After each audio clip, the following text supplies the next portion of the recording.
Olá, amigas e amigos do Nocaute. O festival de besteiras com que diariamente o Bolsonaro tenta desviar a nossa atenção das coisas que estão acontecendo no governo dele foi agravado essa semana pela dança macabra do governador Witzel festejando o desfecho daquele sequestro na Ponte de Niterói. Isso desviou a nossa atenção, por exemplo, de um fato que a mídia convencional brasileira não menciona até agora. No começo da semana, o Donald Trump anunciou um projeto de compra da Groenlândia. A Groenlândia é a maior ilha do mundo e pertence à Dinamarca. Ela tem 2 milhões de quilômetros quadrados. Ela tem uma extensão maior do que todo o Nordeste brasileiro, que tem 1,5 milhão de quilômetros quadrados. Agora, na Groenlândia vivem menos de 50 mil pessoas, enquanto que no Nordeste brasileiro vivem mais de 50 milhões. Então a gente se pergunta por que o Trump inventou agora de comprar a Groenlândia, o que provocou uma reação imediata do governo dinamarquês, que respondeu: olha, a Groenlândia não está vendo, nós nunca pensamos nisso, nunca ninguém conversou conosco sobre isso. O governo autônomo da Groenlândia também se manifestou no mesmo sentido. Bem, o Trump ficou enfesadíssimo com essa reação do governo dinamarquês e cancelou uma visita de Estado que faria em setembro à Dinamarca. Uma visita que é, inclusive, um grande desaforo, porque ele foi convidado, já que era uma visita de Estado, ele foi convidado pela rainha da Dinamarca. Se ele pensa que a Groenlândia também é uma mercadoria, porque ele pensa que tudo é mercadoria, ele pensa que a eleição dele foi uma mercadoria que ele comprou com as táticas do Steve Bannon de manipulação da internet. Se ele pensa assim, o que será que ele estará pensando em relação à Amazônia brasileira, objeto agora de tanto debate por causa da política ambiental ou a ausência de política ambiental do governo Bolsonaro? O Bolsonaro, enfurecido como sempre, disse na manhã desta quarta-feira que incêndios que estão acontecendo na floresta amazônica têm sido provocados deliberadamente pelas ONGs que são contrariadas com as atitudes dele. Ao falar em ONGs, ele está mexendo com uma questão que tem há tempos preocupa as Forças Armadas e os militares no Brasil.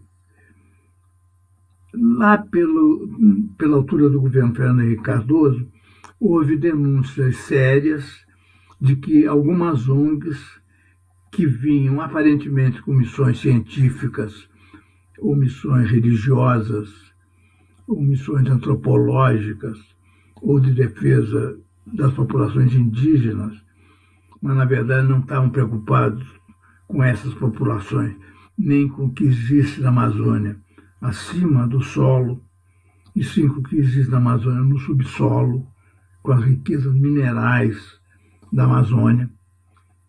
Então, já naquela altura, no século passado, havia muita preocupação nas Forças Armadas, e sobretudo no Exército, com o verdadeiro objetivo de certas ONGs que entravam na Amazônia e às vezes tentavam até excluir qualquer presença oficial brasileira, qualquer presença militar brasileira, qualquer investigação brasileira sobre aqueles territórios em que elas operavam.